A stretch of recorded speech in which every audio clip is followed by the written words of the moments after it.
You're on this journey and you're going down this road, and it starts off, it really is a road to success. But like anything, any journey you go on, man, you start taking unnecessary detours. You're prolonging the trip. You're also exposing yourself to the uncertainties that might be off the side, off the beaten path.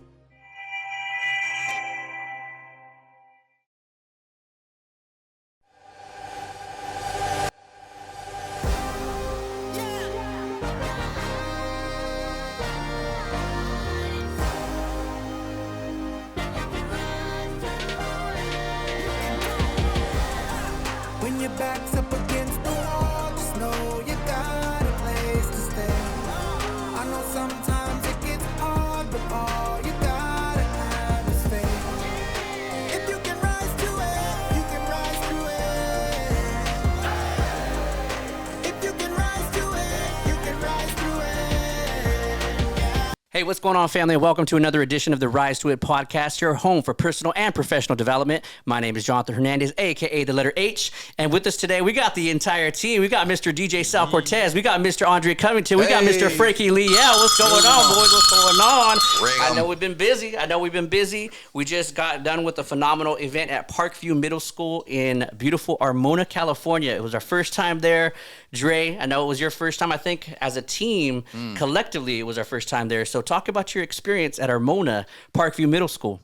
I got to tell you, man, I was really impressed with the kids, man, how they were receptive. We did 2 events, and it's one of those situations where you kind of go in like, man, I'm getting off work, I'm rushing over here, I want to make things happen. But you know what? As we continue to talk to them and they were receptive, you really don't know how impactful you've been until afterwards. And then they all came up after, they wanted to have conversations and tell me about this and how'd you get into that, and what should I do moving forward. Now, one thing you said, I'm always happy with that, the post part of it. That's because right. It kind of like, it lets me know that you did touch them a little bit in a good way mentally. You're able to give them some thinking time and for them to come up and ask questions, because I was one of those guys that I always had a question afterwards.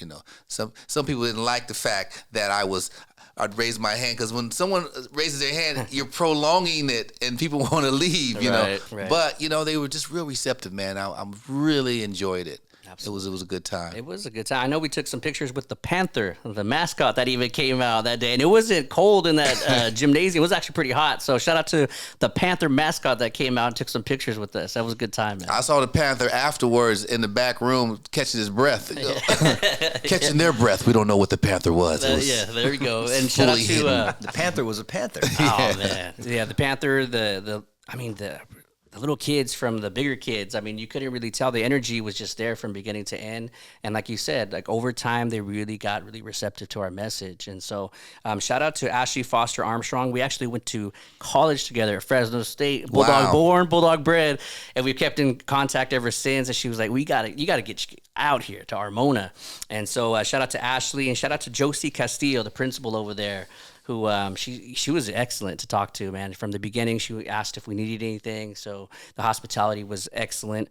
You gotta not to interrupt you, but you have to be the one who give us the information after, like the aftermath, because I'm sure they don't call us, they call you. Right. Was it a good feedback? Was the response good? It was great, man. They even gave me some certificates for some tacos. So apparently they got a taco truck over there. They've been watching our podcast, and they're like, hey, not to pride ourselves or brag, but we got one of the better taco trucks in the valley here.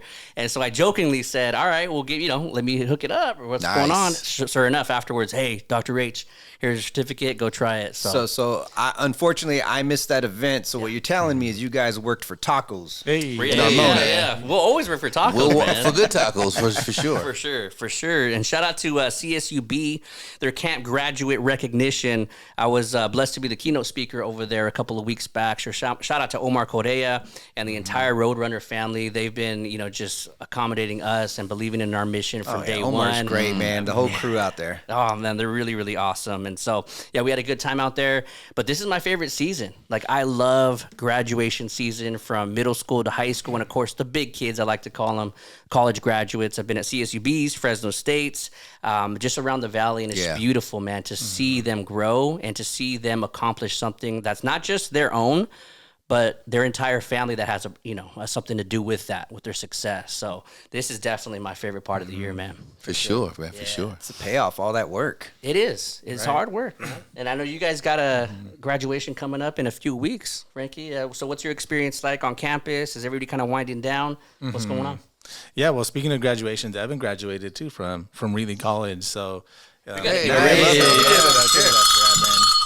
yeah, so we went out to that, and that was really cool. You know, it's bittersweet. He's been with us for 20 years, and he graduated from Reilly College. So now he's off to Northridge, CSUN, and he's going to go out there and pursue a career in communications and in entertainment management. Excellent. Yeah, super bittersweet moment, though. Super proud of him, but at the same time, sad to see him going away, but proud at the same time. And yeah, my kids are ready to graduate as far as my high school students, and me and my wife always get the privilege of doing their graduation pictures. Yeah. So we're doing studio portraits and we do their diploma photos. Nice. So yeah, it's super fun. It's fun to see my kids graduating, and some of these kids I've had for 3 years in my class. You know, most of the time I have them for 2 years if they take like an advanced class, but some kids just like the class so much that I'll have them for 3. So that's always kind of a bittersweet moment too, you know, because you build this relationship with these students and then all of a sudden they're gone, you know, they disappear. So, they're flying the nest, man. You gotta kick the bird out the nest every now and again, right. you know? Yeah. See how they're gonna fly. See how your teaching flying skills have paid off. Yeah. Yeah. I mean, it's always rewarding to see them like on social media later down the road, a couple of years later, and see that they're still pursuing either photography or video productions and stuff like that. But yeah, it's a good time. But I'm also excited that they're graduating and that I get to take a break, you know, because it's been a long year. For sure. I think all teachers are ready for a break. I bet. Yeah, people in education or outside of education, should I say, and Frankie knows this, they go, man, you guys got a long break. I go, it sounds nice, but it's much needed, man. Once it gets to that point, you're running on fuel, down low, man, on E for sure. Right. Well, that's funny. I get a different perspective because we get hired for all the graduation parties. So it's the celebrations when you see all the families get together and celebrate the actual what you guys are helping them, you know, achieve. Yeah. That's kind of cool. I never thought about it that way. I just had a funny thought when you said that you guys take all the pictures for the graduates during the end of the year. Mm-hmm.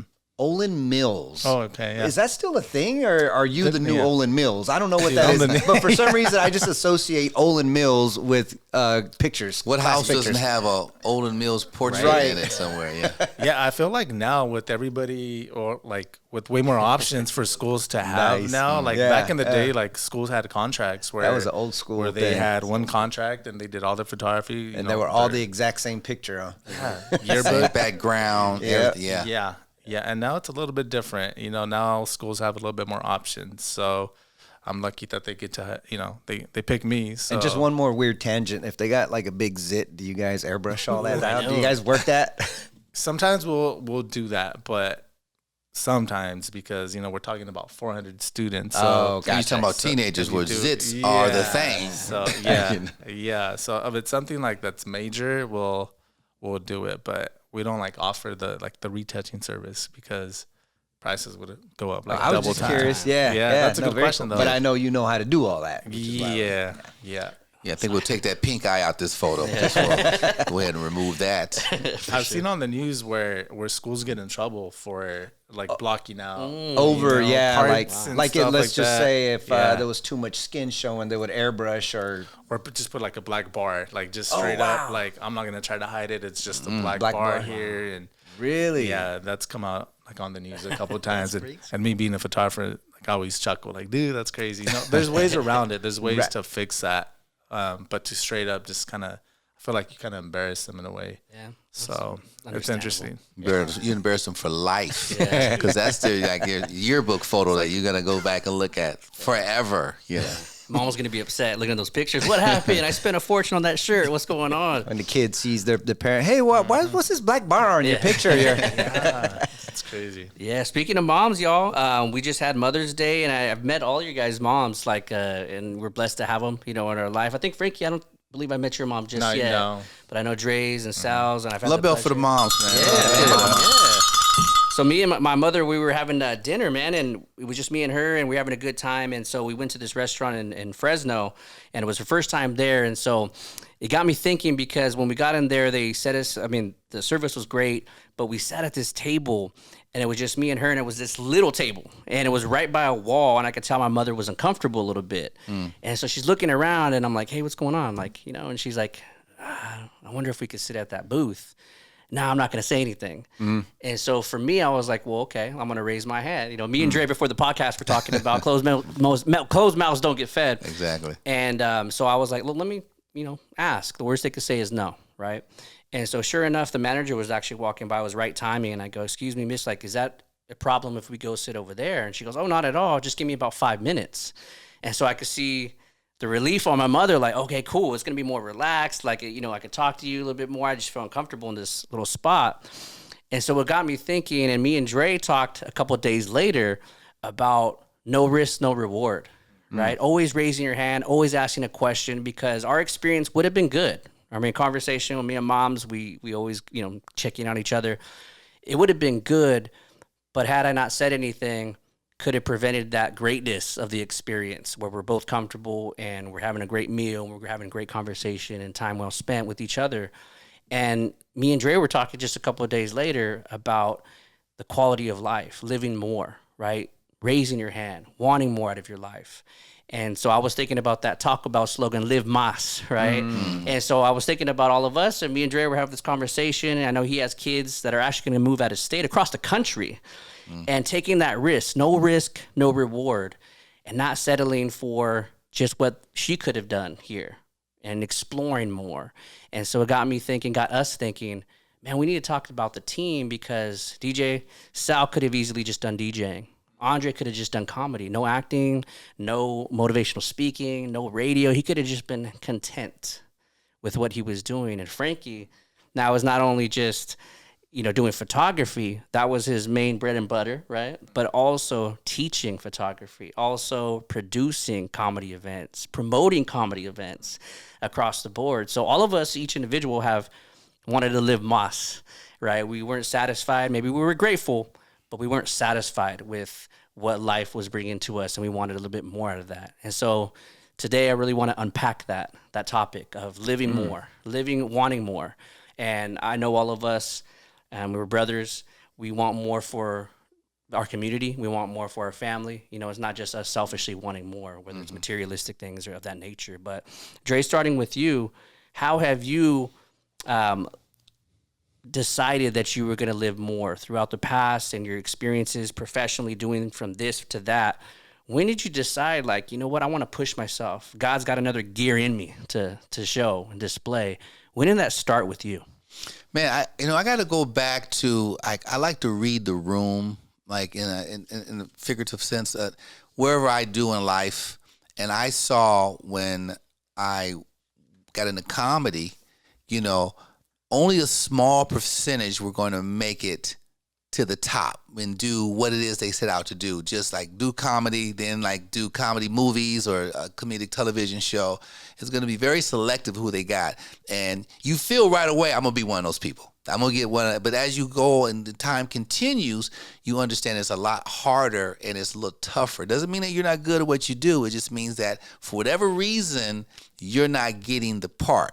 Or you're not getting that particular option. So you got to start reading the room. So what are people doing outside of this? And I remember one of my mentors is Steve Harvey, who I worked with a few times, and he was doing radio, and he was doing other things. But he was like, I'm not going to be content just doing comedy, and his radio kind of put him into a position where he became popular and he became syndicated. Then he started doing television. So it was kind of like a gateway to all that. He's been on radio still to this day, you know, with all the other jobs that he has. So it just showed me, okay, I'm going to have to multitask. I'm going to do other things. And I started looking into things, and radio kind of presented itself because I felt like I put that out there, you know, just into the universe. I want to maybe try that.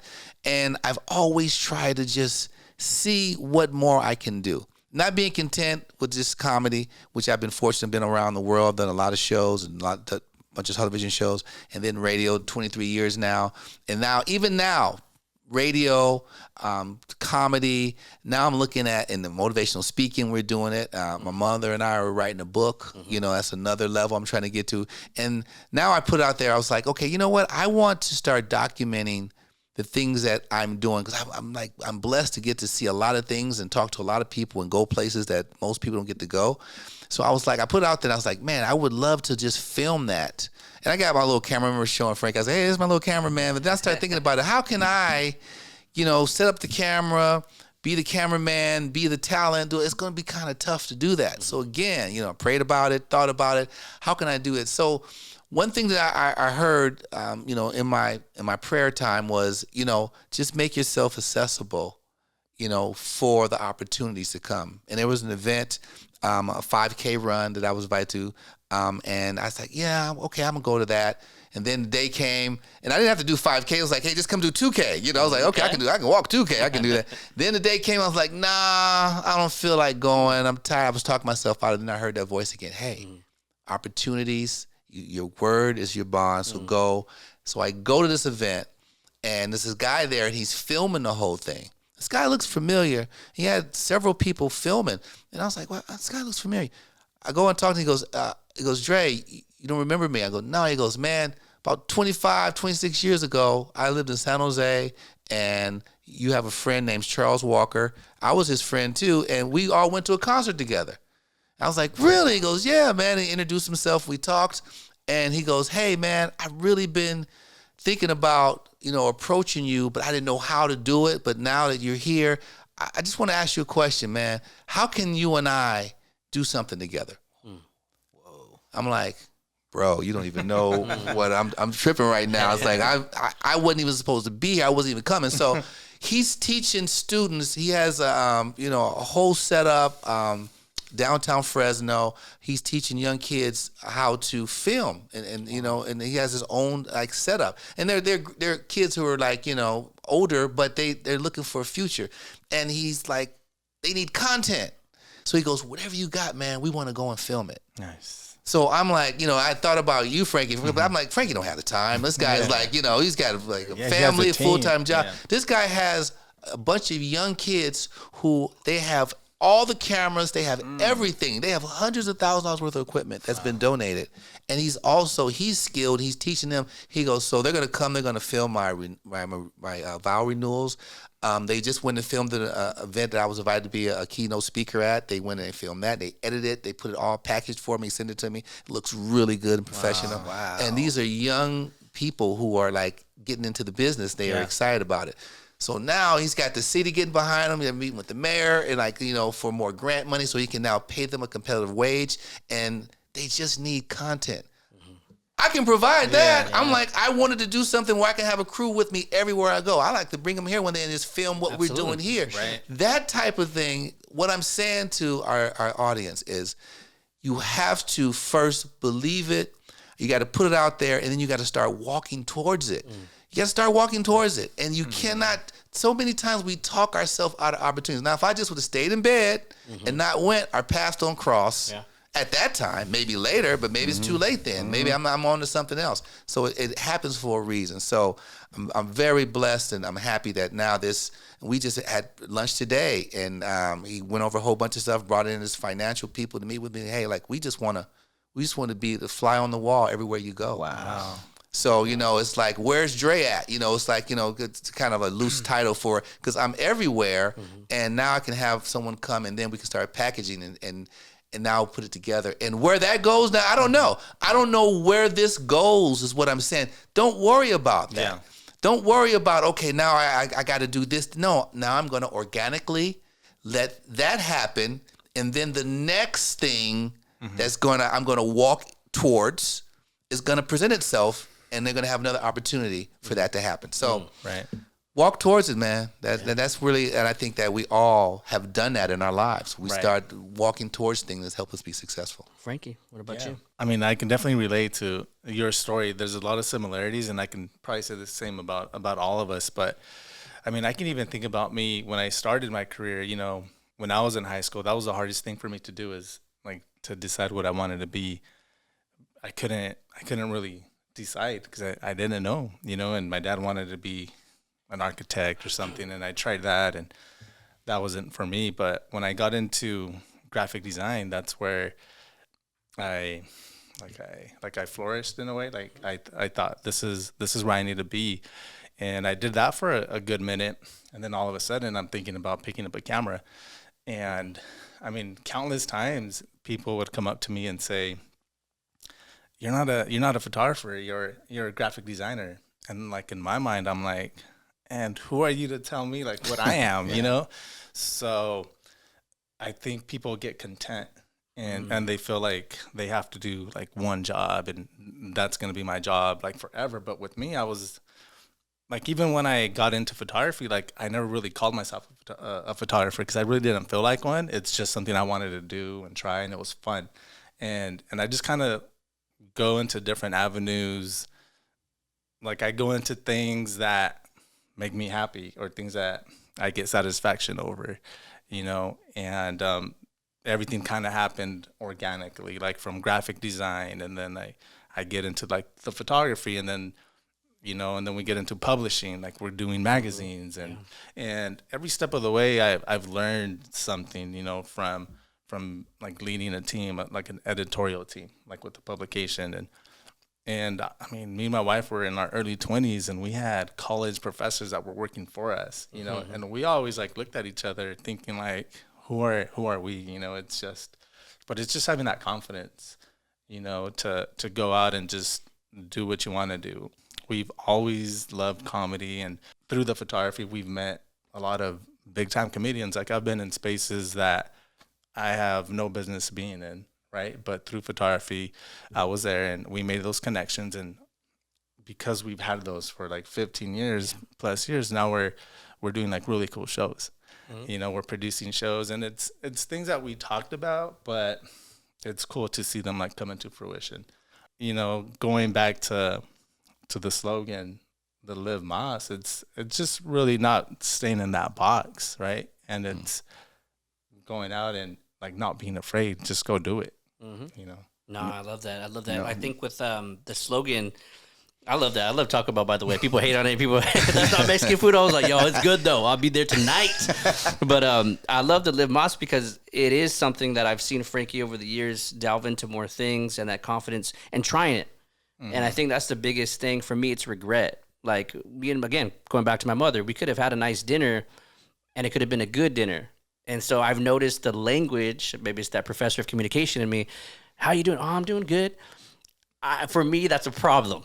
I want to live great. I want to live Mas. And so when people are saying, man, I'm fantastic, you know, or I'm doing great, then you can see it and you can feel it from them. I'm like, that's what I need. You know, I need to be around that, because most people will say, I'm good, you know, but to have another experience is to try something new. So Sal, I'm good. for you, You're thinking, are you really? Yeah, exactly. So when did you, Sal, because entrepreneur since day one, ever since I met you, it was, you're not a DJ. And no disrespect to the DJs out there, but you've always thought bigger.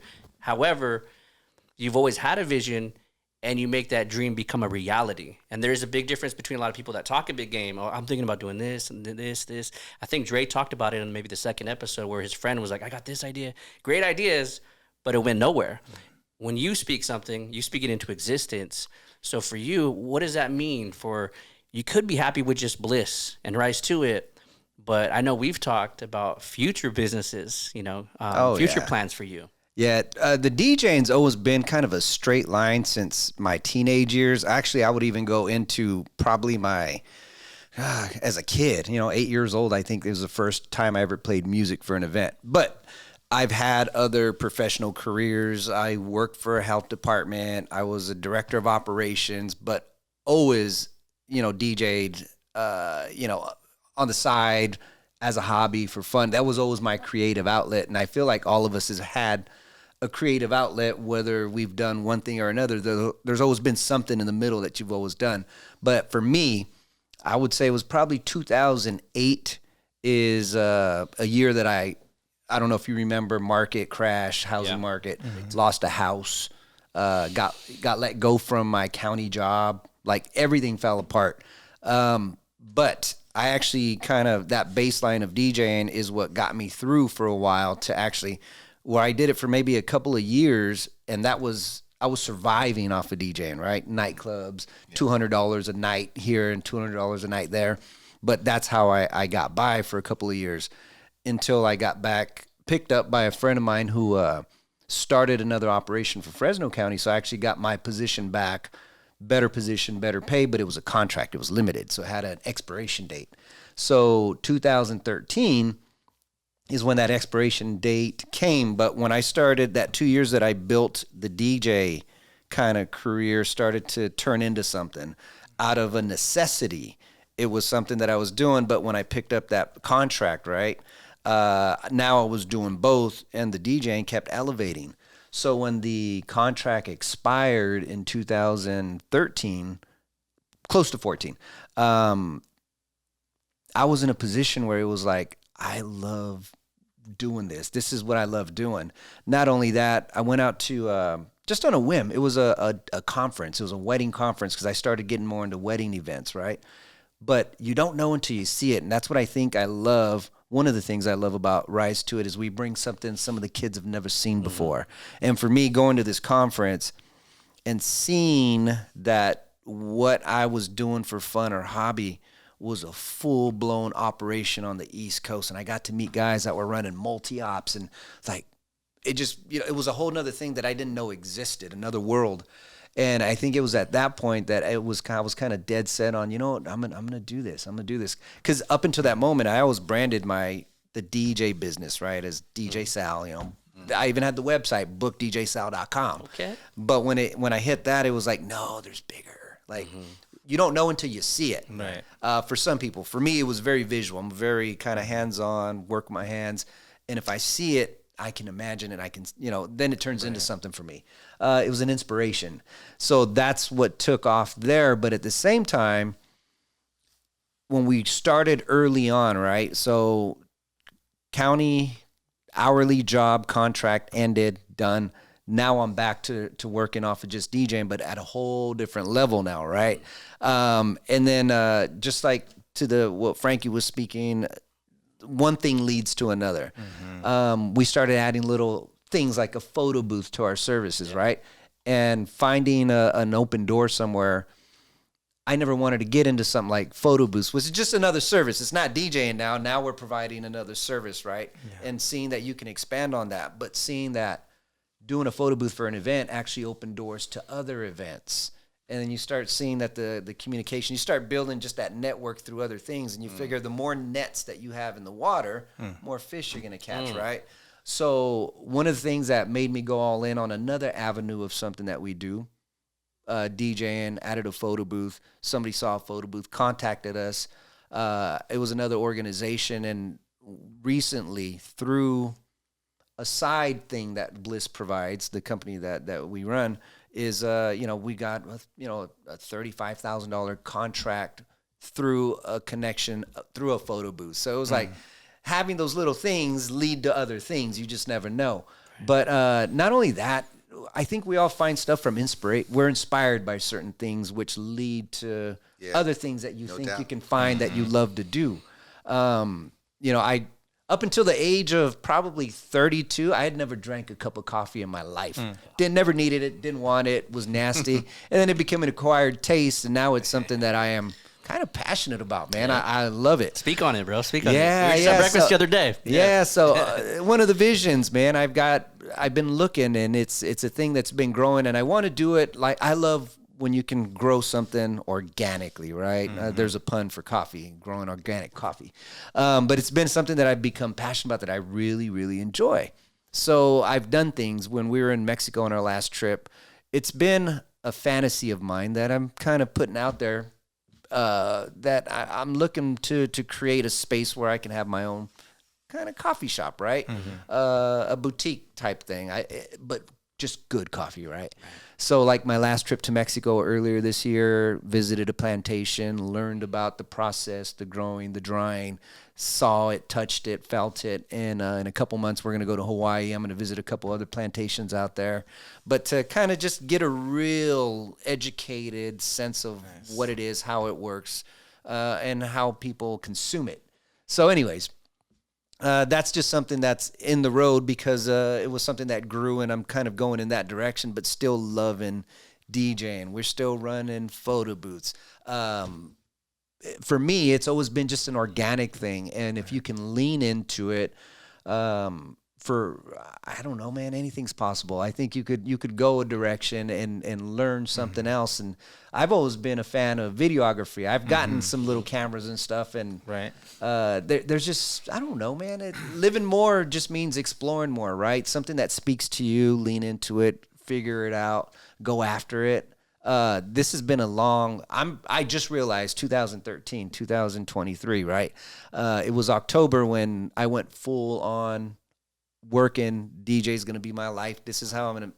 So it's gone on 10 years now where I've actually lived, like this has been my life for the last 10 years. And I had this conversation with Davey and JR the other day that we're 10 years deep. So it's like January 2024 is going to be our 10-year anniversary as Bliss Events Group. And we were planning, man, that's a whole decade. Now, when I think about the years that we've progressed, it's been 5-year chunks. 2008 is when everything fell apart. 2013, launched Bliss, and we started going. 2018, we were rolling, started adding all these different other services. Here we are, 2023, another 5 years down the road, and we're doing really well. A lot of great successful events, still have passion, had some great moments just this weekend. For me, when we're DJing now, people think about smoke machines and confetti, and for us, what it's grown into are the life moments that you see. One of my favorite ones, man, just a couple weeks ago, we're doing the wedding. Everybody's turned up. It's later in the night. But as we get towards the end of the night, they've got, 90-year-old grandma in her wheelchair, and she's rolling around with glow sticks. She's got it on her head, and they're pushing around the dance floor, and she's dancing and she's smiling. But you see the moment where you've got everybody from the teenagers, the 20-somethings, the 30-somethings. I've got a really cool picture where you have literally, 120 people all having the same experience. Beautiful. From 93 all the way down to, teenagers, man. And it's just it's really, that part satisfying for me to see that we can help create that stuff. But, living more is to me is just living in, doing what satisfies your soul.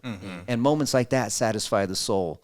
The coffee thing, it's good for me. It's kind of a selfish thing, but if I can help share it with other people, I enjoy it. So for sure. Yeah, man. Well, you said it best. I mean, I said walking towards it. You said lean into it. It's the same message. Right. It's like I think one thing out of all the great things you said, it was very touching what you said. The only thing I would disagree with, you said, I went on a whim. It's never a whim. It is manifesting in you. It's on your mind. And it's like you're walking in a journey, and it's leading you to where you need to be to see the vision. It's never a whim. What happens is you block it in life. Some people block it. Like you're thinking about it. You're like, it's there because when it hits you, it's instant. Like you go, wow, this is what I need to be doing. So it manifests, and it came because in your spirit you was like, there's something else I need to do. I want to expand. I want to grow. And you're receptive to it. And if you're looking at it like, I'm cool where I'm at, we talked about I'm good, those things won't manifest. Those opportunities won't come because you've blocked it. And you're not open to receive it. So that's the only thing I would disagree. You walked right into your destiny. Right. Because you were destined to be there, to see that, to be inspired. Let me get this right. Yeah, Oh, we gotta give get Dre some of that, man, for calling that out. For both of y'all, like you got me going right now. All right, juices are flowing right now. You said something. See it. I wanted to touch it, and I felt it. You're talking about exposure, and so for a lot of people, they're not exposed to certain things, so therefore they don't know what it's like. And so I'll give you an example. So a lot of my students or our students go to Mexico to visit family, and so for them, they consider that a vacation. Mm-hmm. And so I'm like, did you go to visit family or did you go on vacation? Those are two different things, right? And so they're like, well, certain parts of Mexico and just like Central Valley or just across America, there's certain places you don't want to go on a vacation. Well, same thing goes for Mexico. And so I have critical thinking conversations with my students. They're not going to the parts of Mexico that Dre goes to or DJ Sal goes to or I go to. They're not exposed to that. And so ultimately what they think is, it's all like that. And I go, no, they got some of the most beautiful beaches, some of the best restaurants you'll ever have, the crystal clear blue water, but they are not exposed to that. And I think perhaps it's individually, Frankie had to get exposed to the photography and shaking hands. And we talked about it in a couple episodes ago about being introverted, but still being able to take care of the networking through an email. Hey, if you ever need pictures. He set himself up to be exposed in a good way. And I think that with you guys, especially when I hear about the travel and we have those conversations, it's not to be braggadocious by any means, but we work incredibly hard to give that back to our family, that experience, that exposure. And now that we're doing the Rise to It, we give that exposure back to the community. And so ever since, we started Rise to It, and, shout out to my wifey, man. We just celebrated an anniversary. I want to give myself shout out to Madi, Maribel or Madi, if you see her out. We've always talked about giving back to the community, and through Rise to It, we're able to give back those Rise to It 1K giveaways. That was something that we talked about. We didn't know how we were going to get there, but leaning towards it, going into that with the team that we have, that's one of the best feelings ever, man, when we could light somebody up and give that to them. Yeah. You never know. That could have been the lights on for mom and pops, right? And so we're going to continue to do that. We continue to push ourselves in a good way, but I think in order for us to be that voice for others that perhaps are the voiceless. And so that exposure, what was that for you, Dre? Because Dre, unless you know him personally, you're not going to hear about the things because he doesn't talk about it. And for me, I'm so incredibly proud of all of us because we really don't talk about a lot of the certain things that we have, whether they're materialistic, and we're really not on that. Like, none of us in the crew are on that. No, absolutely not. But we're also loving that exposure, living ma. So for you, Dre, was it maybe, and I know you talked, and I don't think it was Parkview, but it was another event that we were at. It might have been outside the Valley, and you were talking about how you grew up in a house that didn't have a lot of restrooms, had a lot of people, not a lot of restrooms.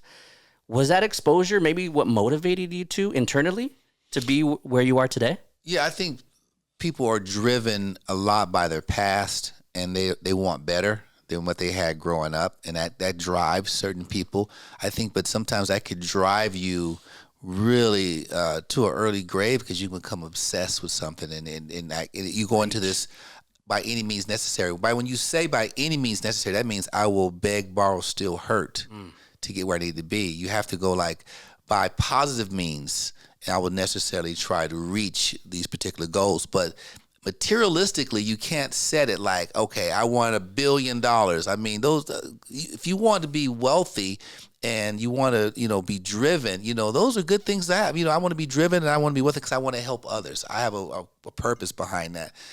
But for me, I think the motivation came from being around certain people who were living really well and they were humble about it. Yeah. But you go to their house and it would be like, wow, and you like, you have a beautiful home. And every time they would say, yeah, you know what? I'm really blessed, but I'm really glad I can share it with my family. They would say something really positive as opposed to them saying, I know, look at all this. And let me show you this. And guess how much I paid for that. And guess, because you go to some people's house and they say that. Yep. And that couch costs $10,000. Exactly. And over here, I had this all town. That cost me $50,000. And you go, is it about the money? Is it about what you spent? So seeing the people who had achieved and remained humble, I that motivated me. I said, I want to be able to achieve some things. If it's materialistic, then fine. But I want to be humble about it, you know. So when I do pick opportunities to speak about, you know, the home or, you know, my job or even a car drive, I try to find a moment that I think is applicable at that time, but yet and still, I want to be humble about it, but I want to use it to motivate someone. Someone used it to me. They showed me, hey, this is my home. I want you to bring them by the house, you know. And I heard a gentleman say this years ago when I was little. He said, bring them by the house. I want your kids to see what it will be like if they work hard in life. It's that exposure, man. Yeah. I saw when I was young. A lot of the stuff that I see in my life is stuff that I saw and thought, man, that's something I'd like to have one day, or that's something I'd like to achieve one day, right? Yeah. Little markers, little things here and there that you set, but keeping it humble and giving back are always things that you got to do. We do it, you know, even with our business whenever we can. If there's a nonprofit, an opportunity to help raise funds for something or whatnot, we give our services away for certain things. If we feel that it's positive and it's beneficial and the money's going in the right place, dude, we're all in. Exactly. You can get us for nothing. As a matter of fact, we'll give you and we'll get in there and help you out.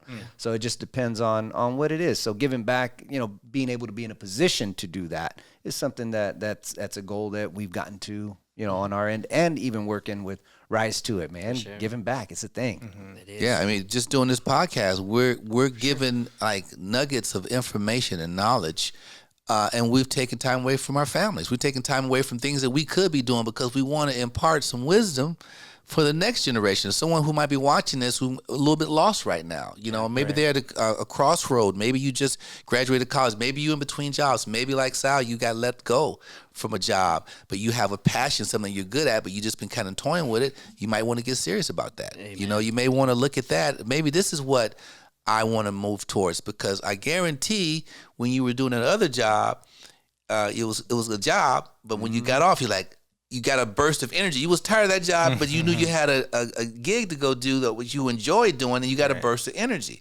So in life, the things that if you can get up every day and do what you enjoy doing, you would never work. You've heard people say that. Oh, you never facts. work a day in your life. Have you guys watched Air yet?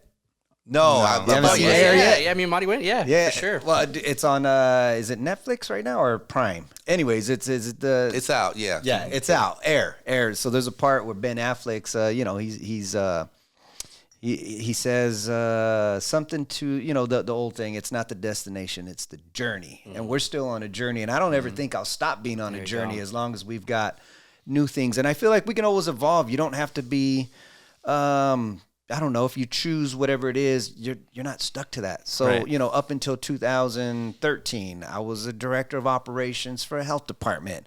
But now I run a multi-op DJ service. Now I'm looking for aspirations for, you know, having a couple of other businesses down the road. So I don't feel like I know I don't think I'll be DJing when I'm 60 or 70, right? Maybe I will. I don't know. Yeah. You never know. Yeah. But at the same time, other things that I could see myself doing is what I'm setting myself up for now. It's time, because I celebrated something a couple of weeks ago. So in that 2008, right, lose the house, credit score tanks. 2008, credit score was like 420 something, right? Just busted that little 800 mark a couple weeks ago, which was a little personal goal. Yeah. But it all had to do with the work and building it up and doing it was a mission for me. I was like, this is something I'm going to fix. I'm going to get there, right? So 10 years ago, I couldn't buy a house. 5 years ago, I was able to do it. And it's just one of those things that you're always working, right? You never stop working. And I don't think I'll ever stop with these little aspirations. And I don't know what's next. Yeah. But when I find it, it'll you're going to lean into it. That's right. Lean into it. I don't think you do anything little, right? I know you said little aspirations. I always have to correct my dude. We were at breakfast. He's I'm thinking about this little. Nah. DJ Sal, you don't do anything little, right? And so it's always going to be big. It's because you have that big idea. You have that big vision for that. I know Frankie and Celeste, I was peeking through your IG, you posted something, and I was like, yo, I'm looking at all your pictures. Now, correct me if I'm wrong, you and Celeste went into, I think, some high school, or you went to a high school to kind of give back and talk about how you got to your journey. Is that correct? Like, was it more recent, right? One thing that we would always do is give back by by going to like high schools on career day and just kind of schooling or educating the students on what we did and inspiring them through like our photography and stuff like that. But I mean, there's countless things that we do. One of the things is not being content though. Like I think that's big. Find the things that you love to do and then find out how to get paid doing that. So if you could achieve that, and then you're going to wake up and you're not going to really worry about the money, right? Because even like with everything that we've done, it's never been about the money. Like, and I think that was a hang up with my dad was, you want to be a graphic designer, like how much money does that make? Like money was always a thing. That's key, especially like in the Mexican culture. That's how it is. And with me, I was like, I'm not really thinking about the money. The countless times we shot comedians for free, it was more like the value behind it. It wasn't more like I want to get rich doing this, and the money like really just come. It's kind of like a game, like the better you get at seeing opportunity, like the easier it gets, and just the more compensation you get, the more money you get. So, but that, like, you got to get trained for that. You can't just, if you're just content, you're never going to see like opportunity that's happening right in front of our eyes. Like every day, everyone has the same opportunities, and the more you do it, the better you get at it. So now, like in life and with all these little projects that we're involved in, it just kind of comes naturally, organically, and we're working. And that's another thing. We get a lot of, you guys are too busy. You guys are working too much. And we're like, really? Like, we're having fun. Like when you see it from the outside, it looks crazy busy. But you come hang out with us and you're like, this is what you do? And you're getting paid to do this stuff, So that's it right there. But that's our passion. That's what we like to do. And we all have our passions. And so that's really what it is. Like, you want to live more. It's literally like find what it is you love to do and just find out how to get paid for it. Yeah. And I think that there's a lot of mistakes that go into that too. Like Frankie, you were saying, like it's easier for you, but it's easier for you to put on comedy shows or do photography. Like you're so used to it because you've done so many repetitions. It's like Steph Curry, that boy can shoot from anywhere across but do you see him before the game? Yeah. He's practicing those shots, and it's just repetition. They call it muscle memory. And I think those mistakes, because a lot of people would be like, well, for speakers, I heard they get charged, this, and like, wow, that's a lot. Don't you feel bad? And I'm like, well, a lot of it is the mistakes that I've made that I'm going to break it down into an hour, and hopefully the students take something from it, because it's taken me 38 years to learn what I learned now. So you're not learning from the 1 hour that we have. You're learning from the 38 years from, like, I'm going to tell you all the dissertation of mistakes that I have, rather than the actual dissertation that I have to become a doctor. I want to give you the mistakes. And so I think me and Sal have talked about that too. He's like, I'm not there just to DJ. It's the setup. It's the preparation. Sal is going to come at least 2 to 3 hours before an event. And because he's talked to me and we agree, there's stuff that could go happen. Traffic, something could happen. It's that exposure of like, my life is much easier because I made it easier by showing up early. And so that exposure motivates me too. Like, there are people like that, right? Because a lot of people will procrastinate or they'll wait to the last minute. And I tell my students all the time, I know most of you guys, even if I'm saying it, and I want to get that student, I'm going to show you Dr. H, right? I go, we'll see. Sure enough, I check Canvas online. You turned it in at 11:57 p.m. It's due 3 minutes later. I'm like, what? And for me, and maybe you, Sal, you're probably thinking too, anything could have happened with the internet. Something could have happened at the house. You waited a whole week to turn this in, where there's just a limited amount of people that want to live more, and they're turning it in early. H, did you get it? Cool, we're good. I got to move on to the next thing. So it's not the easy. I think the hard is what's made it easier for you over time, and for Dre, and for Sal, and for myself too. Yeah, like I say that like it's easy, but it takes, like with all of us, it takes years and years of training. So be ready to put in that work. And that's what makes it better when you are doing something that you like or love, because it's like you're gonna have to put in the work. Well, the key is, you said, like, you've done it enough time and you trimmed all the fat. You trimmed all the mistakes, like you said. Now I know what path not to go down. I know what not to do, and it streamlines it. Some people call it cookie cutter, and I don't really believe in cookie cutter. I believe that it's your own personal design, and it varies. But now you're more focused. You know what you can say. Nope, that's not going to work. As opposed to, let's try that. Then that doesn't work. You're like, oh wow, that don't work. Let's try it this way. You've past all that, you know, and that's when it becomes a little easier. But when things become too easier, now that's the fine line. Now complacency can set in. Yeah. Now you have to refocus because it's getting too easy. That means it's not going to be as challenging. Right. And I think for me, I need some challenges. Yeah. You know, I need for someone to come. I know what you said. Someone comes with you with a different idea, and you're like, okay, I've never done it that way, but yeah, let's try to put that together. I think I can. Now it's a challenge, and it kind of does something to the blood. It gets it moving a little bit. We think about that with every client. JR just had an event this weekend, and we had multiple meetings about it because he was playing Middle Eastern music, which he wasn't familiar with, but they gave it to him. And one of the things that we get when we get something we don't know is we dive in. I had a few back-to-back clients that were all about festival life, EDM music, stuff that I knew on the surface, but I didn't know it deep.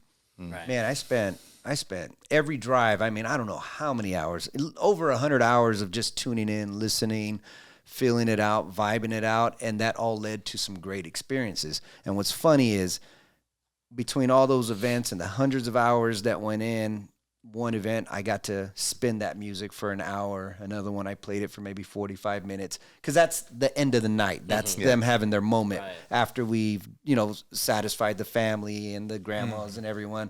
And then usually at the end they want that full blown club EDM EDC vibe, right? So for all those events, all three of them, I played a total of 3 hours, but I had a lot of hours of just being immersing myself into their vibe and their music and what it is that they love.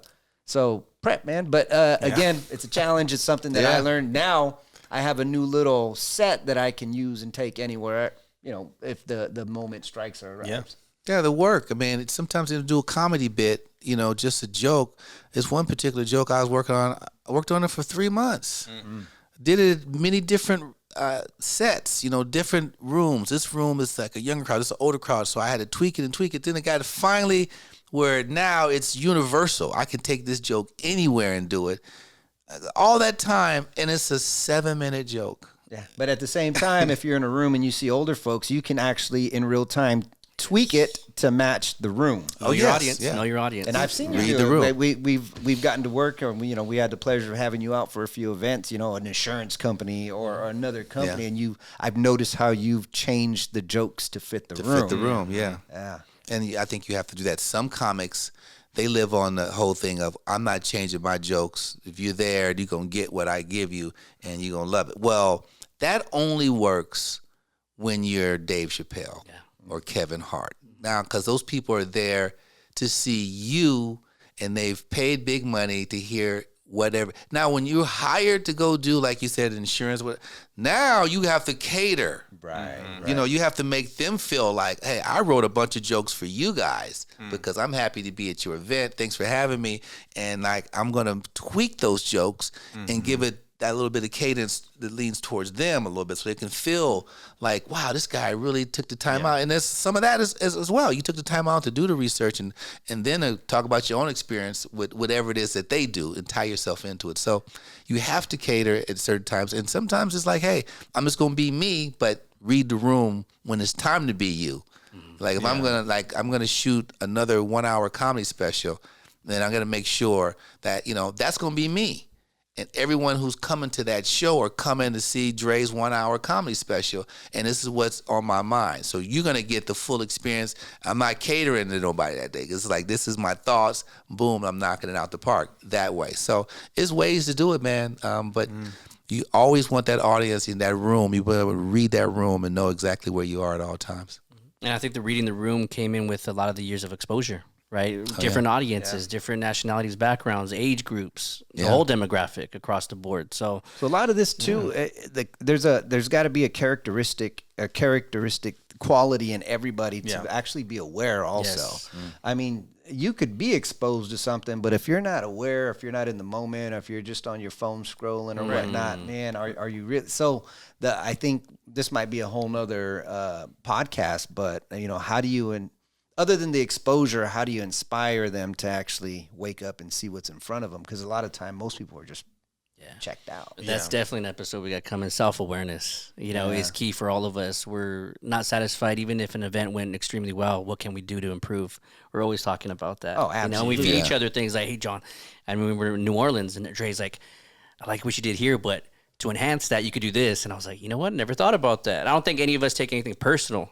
Oh, no. And I think a lot of people do in today's society where they're like, oh, you're telling me what to do. And I'm like, I'm just trying to give you a tip to be better, right? To expose you to something more. That's how you Absorb take it. that constructive criticism, right? You either. But even with your own mistakes too, you got to be aware to learn from them, right? Oh, that didn't work. We're going to do it this way. And if that don't work, we're going to do it this way. And you just keep learning. But again, that comes back to, you got to be aware that that didn't work. And I think we can come back to that because I really want to vent on how people can be at an NBA Western Conference final on their phones in like the second row. You ever watch a game? DJ Khaled, man. Yeah, you see, and like the game is going, they're running up and down the court, and someone is just sitting there on their phone. I'm like, what are you doing? I would love to be in that position and just I take a wide eye, like take it all in. Look at LeBron, look at Steph, but they tend to want to be on their phones for some reason. It's just, we'll come back to that. absolutely. Just table that discussion. For sure. Event.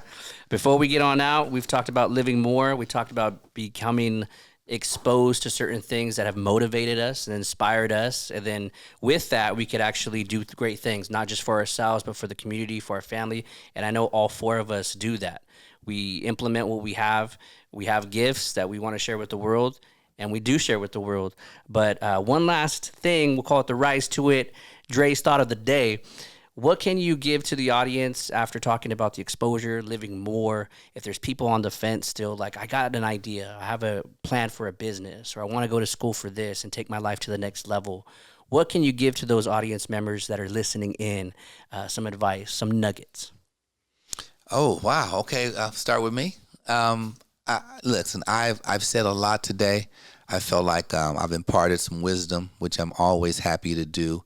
But man, this journey, I think Sal said it best. You're on this journey, and you're going down this road, and it starts off. It really is a road to success. But like anything, any journey you go on, man, you start taking unnecessary detours. You're prolonging the trip. You're also exposing yourself to the uncertainties that might be off the side, off the beaten path. And that's when you lose focus. So I would say, hey, look, be receptive to the positive, understand that it's a journey, and you're heading for a destination that you may not never reach, but at the same time, you got to enjoy that journey, and you have to lean into the vision. The journey is just part of the vision. They're all tied in. You have a goal you're looking forward to, and you want to go. Now, you may, get everything in your vision, but you may not. But if you get close to a lot of that, it's a funny commercial on now with Charles Barkley. He's talking to young Charles Barkley, and he's like, tell me how many rings we're going to get. He's like, yeah, you're going to be surprised. Because Charles Barkley didn't get any rings. When he started his NBA career, he was like, I'm going to win some championships. I'm with Dr. J at the time on Philly. But he had a Hall of Fame career. And now he's a Hall of Fame broadcaster. And they rib him about not having any championships, but his journey wasn't a championship journey. It was a popular culture journey, and it was a high-level performance journey. It was also a journey of disappointment. It was also a journey of setbacks and overcoming some things. He's been over 350 pounds. He's been Weight Watchers spoken. He's lost a lot of weight. He's on a journey of ups and downs, uncertainties, but he's still as popular as he's ever been in his life. And he said it best, I make more money now than I've ever made in my entire life. So his financial journey came later for him, and he's also learned some things about bad gambling habits. So again, all that other stuff is when he got off the road. He got off that journey and he hit some potholes. But he's still someone successful. So stay on the road, stay focused, and don't lose your composure. And I said this to some young students. I was a keynote speaker, Alliance Fresno. Shout out to you guys. I said, don't chase money. I let that money chase me. Hey. It chases me all the time, and I decide if I'm going to let it get in the car or not. All money ain't good money.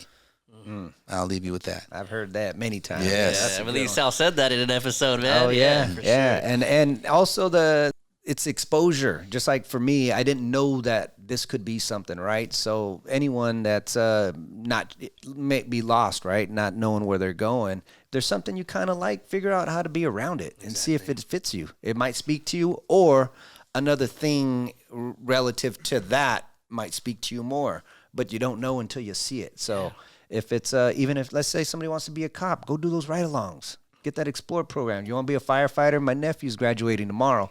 Fire Academy, and he's already got a job lined up as a firefighter, and that's something he's been working towards for the last 4 years. But before that, he didn't know what he wanted to do.